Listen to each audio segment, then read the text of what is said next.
राम और कृष्ण के बगैर, शंकर के बगैर भारत का पत्ता भी नहीं हिल सकता है। हमने इसे अपने जीवन पद्धति का हिस्सा माना है और इसीलिए हो सकता है कि डॉक्टर लोहिया की वर्तमान के चेले न मानते हो, लेकिन डॉक्टर लोहिया ने एक बात कही थी। एक बार उनसे पूछा गया था,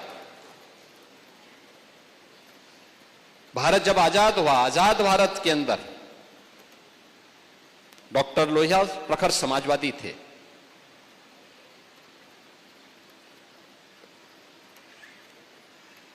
कांग्रेस के कट्टर विरोधी थे, स्वतंत्रता संग्राम सेनानी भी थे।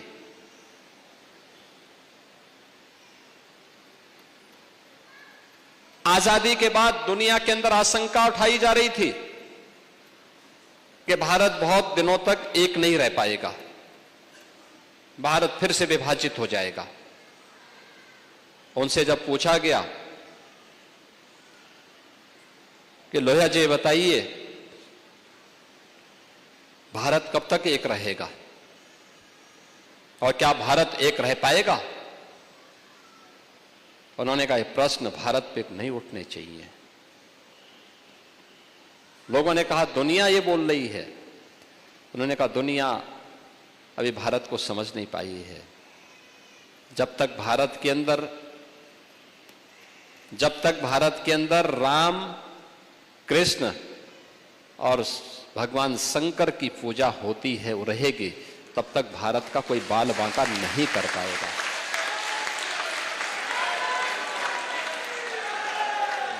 दुनिया की कोई माई का लाल भारत का बाल बांका नहीं कर पाएगा। और यह देश प्रदेश देश के अंदर रामायण मेलों की शुरुआत भी किसी ने प्रारंभ करवाई थी। याद रखना, संत तुलसीदास जी ने रामलीलाओं का प्रचलन उत्तर भारत में करवाया था, रामलीलाओं का। और रामायण मेले का प्रचलन शुरू किया था डॉक्टर लोहिया ने। वे समाजवादी थे। आज के समाजवादी राम भक्तों पर गोली चलाते हैं, लेकिन लोहिया का नाम जपते हैं। मैंने इसीलिए कहा ना, जब व्यक्ति का आचार और विचार में समन्वय नहीं होता है तो उसकी दुर्गति होती है। और जो राम का विरोधी है उसकी तो दुर्गति हमेशा होनी ही होनी है। उसको सफलता नहीं मिल सकती है, उसको सदगति भी नहीं मिल सकती है।